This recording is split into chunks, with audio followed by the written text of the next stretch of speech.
South ఇండియాలోనే biggest sorry store మన Varahi silks మన విజయవాడ ఎంజీ రోడ్ లో డిసెంబర్ 4వ తారీఖున ఘన ప్రారంభం. నమస్తే రమ్మగారు. నమస్తే జయ. ఒక అద్భుతమైన కథ చెప్పండి అండి. 1964లో రాసింది చెప్పనా? 64 చెప్పండి రమ్మగారు.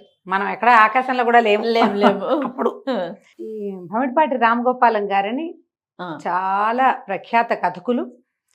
ఎంత బాగుంటాయో. మీరు చాలా కథలు చెప్పారు కదా, చెప్పలేదు? ఒక కథ చెప్పాను, చాలా చెప్పలేదు. ఆయన పేరు ఎక్కువ చెప్తాను, నాకు ఇష్టం. చాలా పేరు చెప్పాను. ఒక కథ మనం ఏం చెప్పాము, వెన్నెల నీడో ఏదో చెప్పినట్టు జ్ఞాపకం ఉంది నాకు. ఈ కథ నా ఫేవరెట్ కథలు, అత్యంత సరదా. ఎన్నిసార్లు చదివినా నాకు బాగుంటుంది. కొన్ని బాగుంటాయి, అవును, ఎందుకో ఎందుకో తెలీదు.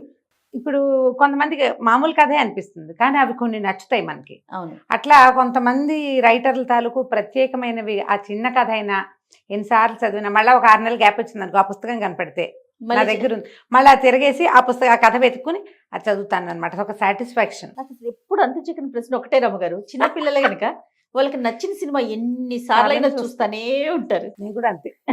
మా బుడ్డది జాతి రత్నాలు చూస్తుంది రమ్మగారు. ఇప్పుడు ఒక 100+ చూసేసి ఉంటది. మళ్ళీ అదే నవ్వు, అదే ఎక్స్ప్రెషన్ చూసిన ప్రతిసారి. అట్లా మీరు అన్ని సార్లు ఎలా చదువుతారు? నేను కూడా కొన్ని సినిమాలు అలాగే చూస్తా. పాత సినిమాల పేర్లు చెప్పను, నేను ఓల్డ్ అనుకుంటారు మీరు. చెప్ప నువ్వు నాకు నచ్చావు 100 సార్లు చూసుంటా నేను. ఎన్ని సార్లు వచ్చినా కలేజా అలాగే చూస్తాను, అతడు అలాగే చూస్తా, జులాయి అలాగే చూస్తా.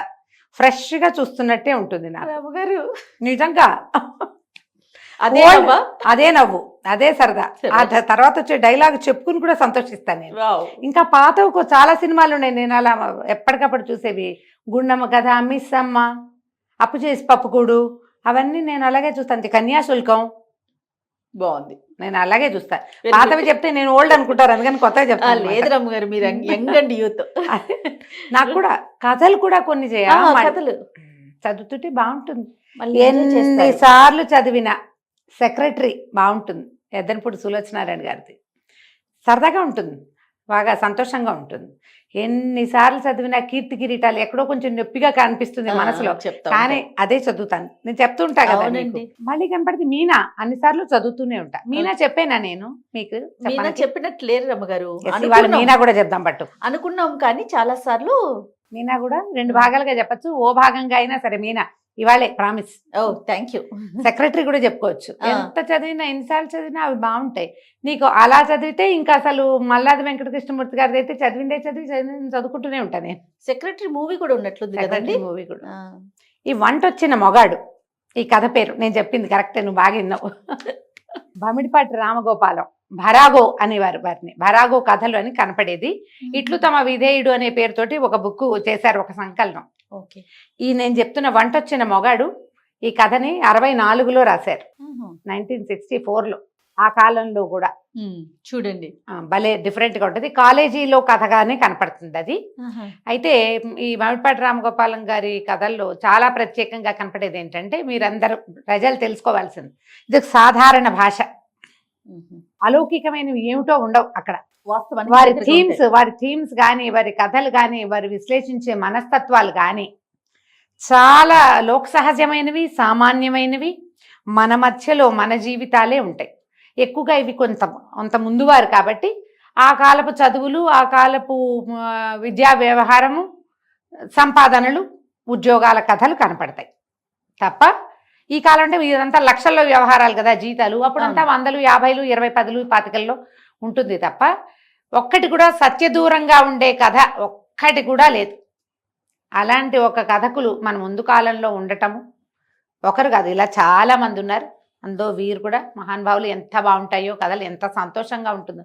మన జీవితం కథే మన పక్కింట్లో వెనకింట్లో చదువుకుంటున్నంత సహజంగా ఉంటాయి. డిఫరెంట్గా ఉండటం, అద్భుతంగా ఉండటం కాదు, అది సహజంగా ఉండటం ఎంత బాగుంటాయో. కుదిరితే బుక్ ఫెయిర్ వస్తుంది డిసెంబర్లో. ఇట్లు తమ విధేయుడు సంకలనం దొరికితే, మీరు ఇప్పటి వరకు చదవకపోతే, ఇప్పటిదాకా ఎప్పుడు కొనుక్కోకపోతే ఆ పుస్తకం కొనుక్కోండి. Worth buying. అలాంటి పుస్తకం ఒకటి మన దగ్గర ఉండాల్సిందే, పుస్తక ప్రియుల దగ్గర. బాగుంటాయి కథలు. ఒకటి కూడా తీసి పక్కన పెట్టక్కర్లా. వంటొచ్చిన మొగాడు కథ చెప్తాను చూడు. ఒక ఆయన రామదాసు ఆయన పేరుగా అలా ఏం చెప్పరు. ఈయన ఒక పెళ్ళికి వెళ్తారు. పెళ్ళికి వెళ్తే ఆ పెళ్లిలో ఒక ఆవిడ కనపడుతుంది, ఒక అమ్మాయి. ఈయన కాలేజీలో జూనియర్. ఇంత ఇంత పిల్లలు ఉంటారు, పిల్లలు చూసి ముద్దొచ్చింది. ఆవిడ చిన్నప్పుడే ఆయనకు విసుగు, కాలేజీలో ఉన్నప్పుడు ఆవిడ మొహం ఈయన గిట్టేది కాదు, కానీ ఆవిడ పలకరించింది. మొహాలు కళ్ళు కలిసాక మనం పలకరించాలి కదా, బాగున్నారా అని పలకరించింది. మీరా ఎవరో అనుకున్నానంది. అమ్మో ఈవిడ పొగరు తగలేదు అనుకుంటాడు ఈయన. అయితే మీ ఫ్రెండ్ ఎలా ఉన్నారు, వంట వచ్చిన మొగాడు అని అడుగుతుంది. అడిగేసరికి ఈయనకి చాలా కష్టమేస్తుంది. ఎన్నేళ్ళైనా ఆ పేరు అదేనా అనిపిస్తుంది. ఆ వంట వచ్చిన మొగాడు గురించి ఆయన చెప్తారు, ఈ రామదాస్ అనే క్యారెక్టర్ నేను అనే రాస్తారు. తనకు ఆయన చెప్తున్నట్టుగా వెళ్తుంది. ఈ వంట వచ్చిన మొగాడు అన్న ఆయన ఫ్రెండ్ పేరు రామనాథం. వీళ్ళిద్దరూ కాకినాడలోనూ ఏదో ఒక కాలేజీలో చదువుకుంటే వీళ్ళు ఒక సత్రంలో అప్పట్లో ఏమిందంటే వేరే ఊళ్ళకి వెళ్ళి పిల్లలు చదువుకునేటప్పుడు ఈ హోటళ్ళు ఏవో ఉండేవి తక్కువ, అయ్యర్ హోటల్ అని ఉండేది, ఏవో మెస్సులు ఉండేవి విద్యార్థులు ఉన్న చోట, కానీ తక్కువ. లేకపోతే పూటకోళ్ళమ్మలు కూడా కొంతమంది ఉండేవాళ్ళు. సత్రాల్లో అక్కడ భోజనం పెట్టే ఏర్పాటు ఉండేది. మనమే వండేసుకుందాం అన్నట్టు ఆయన ఫస్ట్. ఈయన గుండెల్లో రాయబడింది అయ్యి బాబోయ్ అని. కానీ అసలు ఆ 4 ఏళ్ల పాటు అక్కడ చదువుకున్న 4 సంవత్సరాలు ఇంటికి వెళ్తే రామనాథం వంటలేక ఏడుపు వచ్చేది ఈయనకి. అంత ఎక్సలెంట్గా వంట చేసేవాడు అతను, ఆ రామనాథం అన్న ఆయన ఎక్కడి నుంచో ఒక కల్వం నూరేది, అదేమిటి సిల్బట్ట అంటాం కదా మనం, ఏమంటారు మన ఊళ్ళలో ఇలా ఇలా నూరేది, సన్నికలు మనం తక్కువ వాడతాం, చెన్నైలో అదే వాడతారు. కానీ సన్నికలు మన ప్రాంతాల్లో ఉన్నాయి. అక్కడి నుంచి ఓ రోలు, ఒక పచ్చడి బండ అవన్నీ ఉండేవి. రోజు చకచకా వంట చేసేవాడు, హాయిగా తినేసి వెళ్ళిపోయేవాళ్ళు. రాత్రి ఇంటికి వచ్చి వండుకునేవాళ్ళు. ఎప్పుడూ ఎక్కడి నుంచి కొనుక్కుని తిన్న దాఖలాలు లేవు.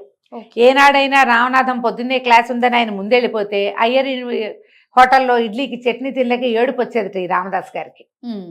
ఆయన వంట అంత బాగుండేది, అద్భుతంగా. ఆదివారాలు కూడా బయటకు వెళ్ళనిచ్చేవాడు కదా, మనం ఇది కుకింగ్ ఎక్స్పెరిమెంట్ చేసుకుందామని స్లోగా రుచిగా ఉండి స్లోగా అయ్యే వంటని పెట్టుకునేవాళ్ళు. ఆదివారం నూరేవి, దంచేవి, పులుసులు, పప్పులు, పెరుగు పచ్చళ్ళు, తిరగమాతలు, రోటి పచ్చళ్ళు, నిలవ పచ్చళ్ళు, తాత్కాలిక పచ్చళ్ళు, ఎన్ని రకాలు ఎడం చేత్తో పెట్టేసేవాడు అతను. ఆయనకి వంట సరదా, అత్యంత రుచికరంగా కుదురుతుంది. పొదపడితనం కూడా, బయటకు వెళ్తే ఖర్చు, ఇక్కడే చేసుకుంటే అవును కదా. అయితే ఈయన వంట సంగతి ఎలా బయటకు వచ్చింది, వీళ్ళిద్దరే వండుకుని తినేవాళ్ళు. ఆ ఆదివారం నాడు ఎవడైనా క్లాస్మేట్ వచ్చాడో సత్రానికి వీళ్ళని కలవడానికి, వాడి పంట పండిందే, వాడి జీవితంలో ఎరగని రుచికరమైంది తినేవాడు ఆ రోజు. ఆయన అంత బాగుండేది వంట. అయితే ఏమైంది, ప్రొఫెసర్ గారు ఒక ఆయన దగ్గర స్కాలర్షిప్లు ఉంటాయి, యూనివర్సిటీస్లో అట్లా ఉంటాయి కదా, స్కాలర్షిప్ అడగడానికి ఈ రామనాథం ప్రొఫెసర్ గారింటికి వెళ్ళాడు. వెళ్ళేసరికి ఆయన బయట నుంచున్నాడు గావంస కట్టుకుని. ఎవరే వచ్చావా, సరే నువ్వు ఏ క్లాసు, అదే ఈ స్టూడెంట్వే కదా, ఎవరైనా ఒక వంట బ్రాహ్మణ్ణి పిలుచుకురా, మా నాన్నగారు ఆబ్దికం, ఇంటి ఆవిడ బయట చేరింది, సహాయానికి వస్తానన్న ఆవిడకి మైలు వచ్చింది అనగానే మనవాడు అడిగాడు అనమాట ఈ రామనాథం గారు, ఎంతమంది, 25-30 మంది ఉంటారా అంటే, 30 మంది, 30 విస్తారులు వేస్తా అంటే 30 అయితే నేనే చేస్తానండి అని చెప్తే, నువ్వా బొట్టికాయవి నిండా 20 ఏళ్ళు నువ్వేం చేస్తావురా అన్నట్టు. ఆయన ఏం కాదండి అని పిలిచాడు. వెళ్ళాడు, లోపలికి వెళ్ళి స్నానం చేసాడు, చట్టుకుని వంటలోకి దిగిపోయాడు. మధ్యాహ్నమైన రామనాథన్ రాలేదేమిటని ఈ రామదాస్ గారు అక్కడికి పోయారు వాళ్ళ ఇంటికి. వెళ్తే ఆఖరివాయి గారెలు వేస్తూ కనపడ్డాడు. నేను ఆ రోజు అక్కడే భోజనం చేశాను. ఆ ప్రొఫెసర్ గారు చిలవలు పలవలుగా అందరికీ చెప్పాడు. ఇది ఒక పాయింట్. తర్వాత వీళ్ళందరూ కలిసి ఎక్కడికో వెళ్ళారు, ఉప్పాడ మన వనభోజనానికి. కార్తీక మాసంలో వెళ్తారుగా, సముద్ర స్నానము వనభోజనానికి బస్సులు వేసుకుని పోయారు. తీరా ఏమైంది, అక్కడ ఎక్కడో ఆ వంట ఆయనకి పాము గరిచింది. ఇంతమంది వెళ్ళేటప్పుడు ఏం చేసేవాళ్ళు అప్పట్లో, మనం కూడా వనభోజనాలకి అట్లాగే చేస్తాం కదా, సామాన్లన్నీ మోసుకుని గిన్నె దొన్నె పట్టుకెళ్తే ఆడ పొయ్యి వెలిగించుకుని వండేవాళ్ళు. వంట ఆయనకి అసిస్టెంట్ని వంట చేయమంటే, నేను ఒట్టి అసిస్టెంట్ని అంతే, నాకు రాదన్నాడు. ఏం చేయాలి, ఇంతమంది తీసుకెళ్ళిన లెక్చరర్లు ఇద్దరు నెత్తిమీ చేతులు పెట్టుకుని కూర్చున్నారు, ఏం చేయటం, ఈ పిల్ల పెద్దవాళ్ళందరికీ భోజనం ఎట్లా అవును అనేసరికల్లా ఏం పర్వాలేదని మన రామనాథం గారు రంగంలోకి దిగి పొయ్యి వెలిగించి, అన్ని సామాన్లునేగా, అసిస్టెంట్ ఎటాగా ఉన్నాడని ముందు ఉప్మా చేసి అందరికీ వీళ్ళందరి మహాన పడేసి, మధ్యాహ్నం నలభీమ పాకం సైజులు టైపులో వంట చేసాడు ఆయన. అందరు వంట వచ్చిన మొగాడికి జై అన్నట్ట భోజనాల్లో. మరి ఇది వంట వచ్చింది చేసేసాడు. ఇక ప్రచారం అయిపోయింది కాలేజీ అంతా. ఆ సమయంలోనే ఈ కళ అనే ఆవిడ ఈయన పలకరించిందిగా పెళ్లిలో, ఆవిడ కాలేజీలోకే కళ వచ్చింది. అమ్మాయి మహాసౌందర్యవతి, పిచ్చ అల్లరి. ఇక జనాలు అమ్మాయి బాబు చూడలేకుండా ఉండలేకపోయేవారు, చూస్తే కష్టం, ఏం చేస్తుందో తాటాకులు కట్టేసేది, అల్లరిది బాగా. అయితే ఆవిడేం చేసింది, ఈ అపూర్వ శక్తుల పేరుతో ఒక వ్యాసం రాసింది ఆ సంవత్సరం సావనీర్లో. ఏటా పుస్తకాలు వేస్తారు కాలేజీ వాళ్ళు, దాన్ని ఏమిటో అంటారు, కాలేజ్ మ్యాగజైన్ వేస్తారు. మ్యాగజైన్లో అపూర్వ శక్తులు, వంట వచ్చిన మగవాళ్ళకి వంట రావటం ఎంత గొప్ప విషయం, నేను ప్రత్యక్షంగా చూడలేకపోయాను, నేను చాలా మిస్ అయ్యాను అని రాసింది. తెలుగు లెక్చరర్ గారు దీనికి ఇదనమాట. ఈ ప్రోగ్రామ్ అంతా ఆయన చూస్తారు. ఆయన ఇది గమనించి ఈ అమ్మాయి ఇతని గురించే రాసిందని అతను పిలిచి, ఏమో నీకు అభ్యంతరమా, నీ పేరు కూడా రాశారంటే, ఏం పర్వాలేదండి అన్నాడు. అప్పుడు ఆయన చర్చించి అందులో ఆ అమ్మాయి రాసిందే కాకుండా ఈ ఆడవాళ్లే వంట చేయాలి, మగవాళ్ళు వంట చేయకూడదు, మగవాళ్ళు వంట చేస్తే అదేదో అపూర్వ శక్తిగా అనుకోకూడదు, పూర్వం నలభీమ పాకం అన్నారు కానీ అరుంధతి పాకం, సీతాపాకం అని ఎప్పుడూ రాయలేదు, వంట ఎవరైనా చేయొచ్చు అని ఆయన ఏదో చర్చిస్తూ రాశారు. ఇతను ఇంకా ఫేమస్ అయిపోయాడు. ఒకనాడు ఏమైందిట, వీళ్ళిద్దరూ నడిచి వెళ్తున్నారు, రామనాథం గారు, రామదాస్ గారు, ఇద్దరు కుర్రాళ్ళు అప్పటికి. నడిచి వెళ్తుంటే ఈ అమ్మాయి ఒక ఇంటి ముందు నిలబడి ఉంచుంది. ఈ కళ, ఏమంటే ఒక చిన్న సహాయం చేయాలి, మా వాళ్ళంతా ఊరెళ్ళారు, నేను ఒకదాన్ని ఉన్నాను, 2 రోజుల నుంచి ఎలాగోలా వండేసుకుంటున్నాను, పొయ్యి మీద బియ్యం పెట్టాను, ఈ లోపల నాకు ఇబ్బంది వచ్చిందండి, ఇవన్నీ ముట్టుకోకూడదు కదా, కొంచెం సహాయం చేస్తారా అంటే ఇతను అన్నాడు, వద్దు వద్దని నేను అన్నా కూడా ఈ రామనాథం వినలేదు. లోపలికి వెళ్తే కుంపటి మీద అన్నం, పొయ్యి మీద ఏమో కలపైలాడుతోంది, అన్నం చూడగానే చటుక్కుని అయిపోయింది, బొళ్ళంత ఎక్కువ పోసారండి అన్నాడు. దించేశాడు. ఇకనేమి మనం దించేసావుగా, హోటల్కి వెళ్ళి ఏదో కూర నారో పంపిద్దాము, మసివాడికి చెప్తే ఇస్తాడంటే ఒప్పుకోలేదు అతను. ఎందుకు కూరలు గీరలు అన్నీ రెడీగా ఉన్నాయి, వండేస్తే 5 నిమిషాల్లో సరిపోతుంది. అతన్ని కుంపటి పొయ్యి అట్లా ఆకర్షించేస్తాయి. అదేలేండి, వస్తూ ఉంటే వేస్ట్ చేయ బుద్ధి కాదు ఆయనకి. నేను వండేసి ఇక్కడ పడేసి వస్తాను లేవంటే, చావు నీ చావు నువ్వు చావమని ఈయన వచ్చేసాడు. ఈయన కొళ్ళు మండిపోయింది. రెండో కుర్రాడికి నచ్చలా. ఆ అమ్మాయి వరకు దానికి వంట మనం ఎందుకు చేయాలి, దాని ఫ్రెండ్స్ ఎవరో వస్తే వస్తారు, లేకపోతే పోతే పోయింది వాళ్ళ కూర.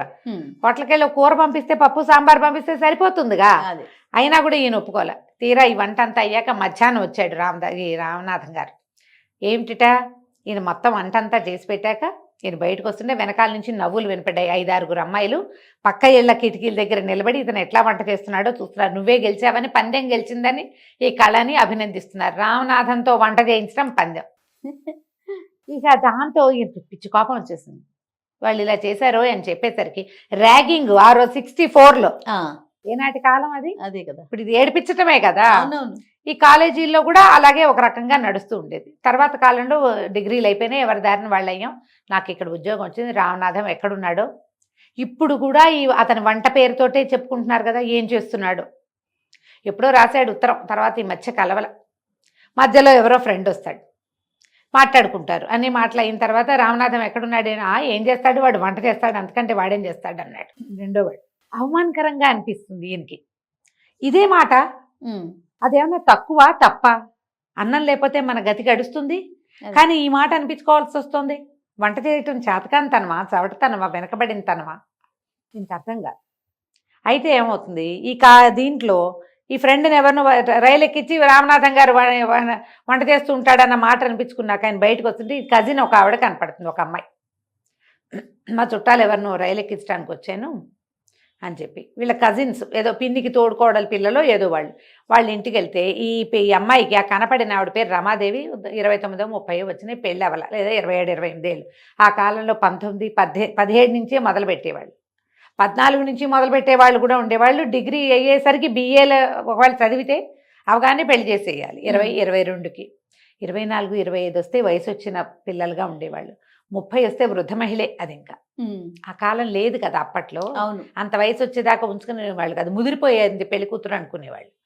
సరే వాళ్ళ ఇంటికి వెళ్తే వాళ్ళ అన్నయ్య ఇంత వయసు వచ్చిన పిల్లకి పెళ్లి కావట్లేదని వాళ్ళ అన్నయ్య దిగులు పడుతుంటాడు. ఇంతలో పేపర్లో ఒక ప్రకటన కనపడుతుంది, చక్కగా వండి పెట్టే పెళ్లి కూతురు కావాలని ఉంటుంది ప్రకటన. అందులో వంట చేయాలి, ఎవరైనా సరే, కులం కూడా నో బార్, వంట బాగా వస్తే చేసుకుంటాను అని ఈ ప్రకటన ట్రై చేయమంటాడు వాళ్ళ అన్నయ్య. అనేసరికి ఆ రమాదేవి అంటుంది, వాళ్ళు ఎవరో మనం ఏం మెప్పిస్తామంటే, అదేమిటండి మీరు రైలు ఎక్కించిన చుట్టాలు మీ వంట మెచ్చుకుంటూ వెళ్ళాడు కదా, మీరు బాగానే చేయగలరు, పర్వాలేదు, కాగితం పెట్టండి అని చెప్పాడు. ఈవిడ కాగితం పెట్టింది. ఒకరోజు ఈయన ఇంట్లోనే ఉన్నాడు రామదాస్ గారు, భార్య పురిటికెళ్ళిందో ఏదో, సడన్గా రామనాథం గారు ఆయన ఫ్రెండ్ దిగుతాడు. దిగేసరికి ఆశ్చర్యపోతాడు, ఏమిటో ఇలా వచ్చావు, ఎక్కడున్నావు ఏమిటంటే, ఢిల్లీ అశోక హోటల్లో వెజిటేరియన్ వింగ్కి హెడ్గా ఉన్నాడు ఈయన. ఢిల్లీ అశోక హోటల్ అంటే అప్పట్లో గవర్నమెంట్ ఆఫ్ ఇండియా అక్కడికి ఎవరైనా సరే అతిథులు వస్తే వాళ్ళ భోజనం అశోకాలోనే. అవును, రాష్ట్రపతి భవన్కి భోజనం సప్లై చేసేది కూడా అశోకా నుంచే. అంత ప్రెస్టీజియస్ హోటల్లో ఆ వింగ్కి ఉన్నాడు. ఇద్దరు కబుర్లు చెప్పుకున్నారు. మనలాగా పులుసు చారు పప్పు మెతి మజ్జిగా వంట కాదు, ఆడంతా ఏమిటేమిటో రకరకాలు ఉంటాయి. వెజిటేరియన్ వింగ్ అయినా బంగాళదుంపలను ఉడకబెట్టి దాన్ని చిదివేసి దాన్ని ఉండజేసి ఇంకో దాంట్లో ముంచి ఇంకో దాంట్లో పెట్టి దేంట్లోనే వేయించి అట్టా చేయాలి వంట. వెజిటేరియన్ అయితే మాత్రం మనలాగా కాదు. సరే, ఇక పెళ్లి సంబంధాలు ఏమి కుదరలేదు, ఈ సంవత్సరం పెళ్లి చేసుకోవాలనుకుంటున్నాను, పేపర్లో ప్రకటన ఇచ్చాను అన్నాడు. ఈయన చూసిన ప్రకటన ఆయన ఇచ్చిందేనమాట. ఓహో. ఇది నేను ఇట్లా చెప్తున్నానా, మీరు గనక చదివితే ఎంత బాగుంటుందో. ఆ డైలాగ్స్ అవి ఎంత చక్కగా సహజంగా వెళ్తాయో. తీరా ఏమవుతుంది, నేను చూసాను వాళ్ళని వీళ్ళని, వాళ్ళు ఎవరో మద్రాసు వాళ్ళు సాంబార్ అంటే అదేనంటారు, ధనియాలు లేనిదే కుదరదంటారు. పులుసులోకి ధనియాలు ఎందుకు అసలు అక్కర్లేదు, కొత్తిమీర వేసుకుంటే సరిపోతుంది. ప్రాంతాల వారి మార్పులు. సాంబార్ పొడి లేకపోతే ఎందుకు మనం పులిహార చేసామా, పులిహార పొడి ఎందుకు వేయలేదు అని 100 మంది అయినా అడిగారు జయ. మనం పులిహార పొడే వేసుకోము, పులిహారకి పొడే లేదు. ఆ పొడి వేసిన పులిహార ఘాటుగా ఉండి కడుపు నిండదు, కడుపులో మంట పెడుతుంది. మిరియాలు అవన్నీ వేసుకుంటారు. మనలాగా ఇంత పులిహార తిని ఈ పూట తిని రేపొద్దును కూడా టిఫిన్కి పులిహార వాడుకునే విధానం ఉండదు అక్కడ. ఇంతే తింటారు చిత్రాన్ని. అంటే ప్రసాదం లాగా తీసుకుంటే ఓకే రమ్మగారు, మనం అలా తినం కదా, అదే మనకి మెయిన్ ఫుడ్. ఆదివారాలు ఓన్లీ పులిహారే చేసుకుని పులిహార పెరుగన్నంతో ముగించేస్తాం. ప్రయాణాల్లో పులిహార చేసుకుని పొడేస్తే మనకు కుదరదు. ప్రాంతాల వారి మార్పులు ఉంటాయి. ఏ ప్రాంతానికి ఆ ప్రాంతం డిఫరెన్స్ ఉంటుంది. ఈ ఇన్ని ప్రాంతాలు చూసానే, ఇక్కడ కూడా 2 ఇంటర్వ్యూలు ఉన్నాయి. వాళ్ళిద్దరిని చూశాక డిసైడ్ చేస్తానన్నాడు. తీరా ఏమవుతుంది, ఈ మాట్లాడుతుంటే ఆ రమాదేవి గారు లోపలికి వస్తుంది. ఆ రమాదేవి, ఇప్పుడు రమాదేవి గారు ఇలా మా బంధువులు అని చెప్పాడు. ఓహో, పలకరించుకున్నారు. 2 మాటలు అయిన తర్వాత ఇది వచ్చింది. అనగా ఈ నేను పత్రికలో ప్రకటన వేశాను అని చెప్తుంటే ఆవిడ మొహం ఎర్రబడిపోయింది. ఆ అమ్మాయికి ఇతనే ఆ పెళ్లి కొడుకు. ఏమిటో అది చేస్తాం ఇది చేస్తామంటారు. ఓ వంకాయ సింపుల్గా, ఒక కూర, ఓ కారం పెట్టి కూర, ఓ మెంతి మజ్జిగ, ఓ చారు, ఇవి ఎవరికీ రావు. ఏమిటో వండుతామంటారు. రోజు తినేవి రావాలి కదమ్మా. అవును. నీకు స్పెషల్ ఎవరికి కావాలి? సంవత్సరానికి 4 సార్లు స్పెషల్స్ కావాలి. రోజు కావాల్సింది ఏమిటి? ఓ ముద్దకూర, ఓ వేపుడు, ఓ కలగలు పప్పు, ఓ రసము, ఓ మజ్జిగ ఉంటే కాస్త అంత అందులో కాస్త చిన్న పోపు వేసి అన్న, మనకు అదే కావాలి. ఓ చిన్న రోటి పచ్చడి ఏదైనా. స్పెషల్ ఏమిటో చేయటం. ఎన్ని రోజులు తింటారమ్మా స్పెషల్? బిర్యానీ రోజు తింటామా? ఎక్కడ తినగలుగుతాం? ఎప్పుడో ఒకసారి స్పెషల్గా తింటాం. రోజువారీ ఆహారం ఏమిటి? ఇలా తేలికపాటివే. పులిహోర అయినా రోజు తినలేం కదా. ఈ డిస్కషన్ అవుతుంది. అయ్యేసరికల్లా సరే, అప్పుడు తెలిసింది ఈ అమ్మాయే ఈవిడే ఆ ఇంటర్వ్యూ చేయాల్సిందని. అయితే ఇతను ఏమన్నాడు, ఏం వండమంటావంటే నువ్వు చెప్పినవే వండుతారులే అని చెప్తాడు. చెప్పేసరికల్లా నువ్వు పేపర్ లీక్ చేసేసావు అంటాడు ఈయన. అనేసరికల్లా పేపర్ అయితే లీక్ చేశాను కానీ వాల్యుయేషన్ మాత్రం టఫ్గానే ఉంటుంది. ఈ రమాదేవి డెఫినెట్గా ఈయనకు నచ్చింది. ఎందుకంటే అమ్మాయి వంట అలాంటి వంట సహజంగా కావాల్సిందనమాట. ఆవిడ వెళ్ళిపోతుంది. ఇప్పుడే వంట చేస్తున్నంత స్పీడ్గా బరిగించుకుంటూ వెళ్ళిపోతుంది. తర్వాత వీళ్ళిద్దరూ భోజనం చేస్తారు. ఇక్కడతో కథ ఆపేస్తారు. ఈ వంట వచ్చిన మొగాడు కథలో వంట చేయటం ఒక చిన్నతనం అన్నలాంటి భావం కలిగిన మనుషులు కనపడతారు మనకి.